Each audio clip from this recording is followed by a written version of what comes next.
Blood pooled beneath her fingers.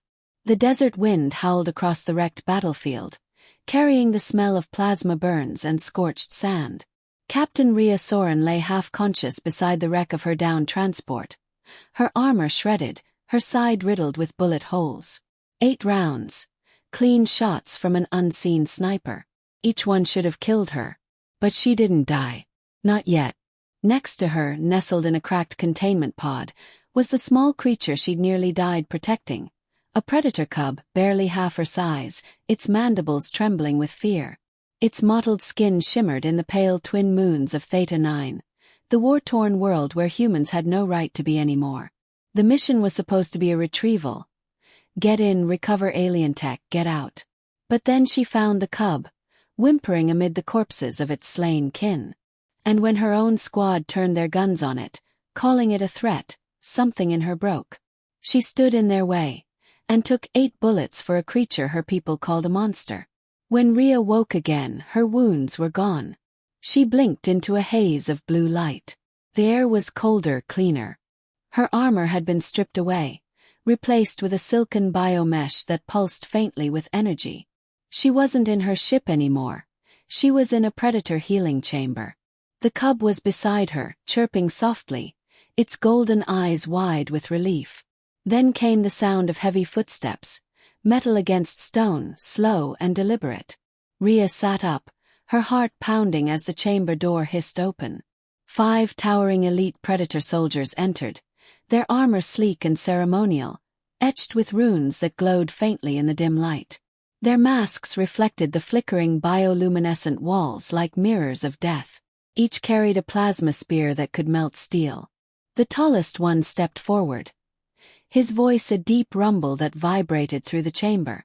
You took bullets meant for a bloodling. No human has ever done such a thing. Rhea swallowed, her throat dry. He was just a child, she said. I couldn't let them kill him. The predator tilted his head, studying her. You defied your own kind for hours. Why? She hesitated. Because I've seen what humans do when they're afraid.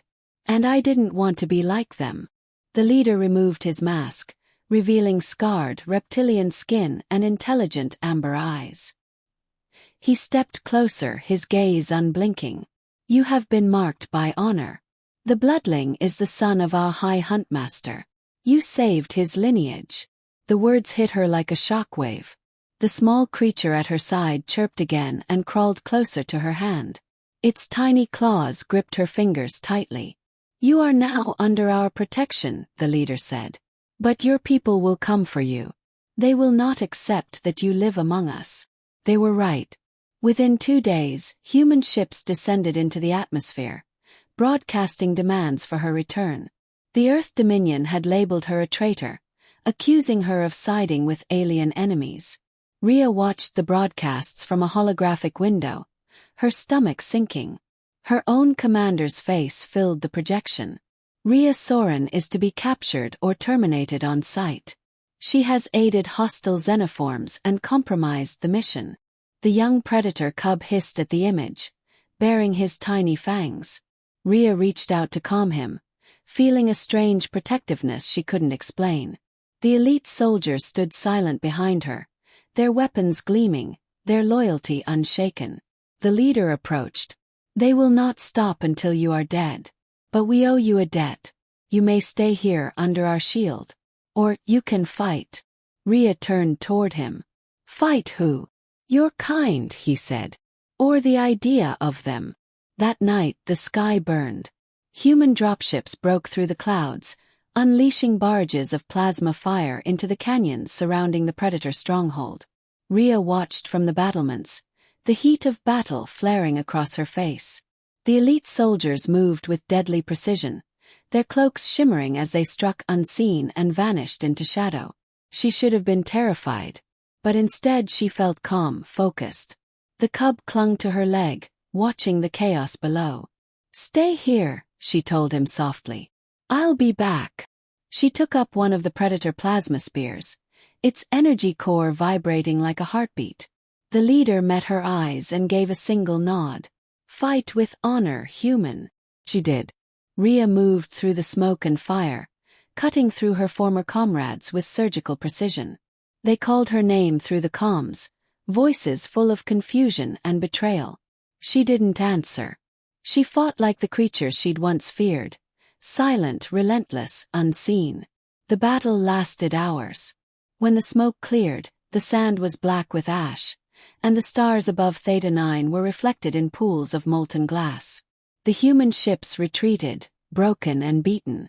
Rhea stood at the edge of the battlefield, breathing hard. Her armor was scorched, her face streaked with blood and dust. Behind her, the Predator leader approached with the cub in his arms. He looked at her with something like respect. "You fought as one of us." She nodded, too tired to speak. "You saved the Bloodling once," he said. "Now you have saved our clan. The debt is paid, but the bond remains." The cub chirped and reached out to her. She took him, holding him close, feeling the warmth of his tiny body against her chest. Weeks passed. The war quieted.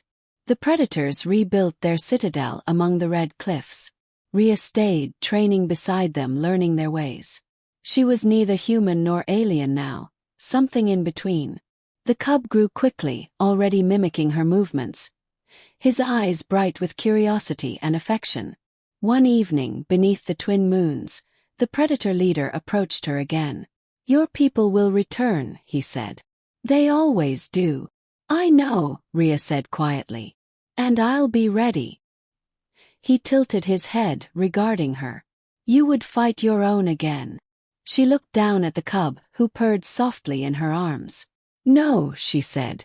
"I'll fight anyone who threatens him, human or not." The leader gave a low growl, a Predator's version of approval. "Then perhaps the galaxy still has hope."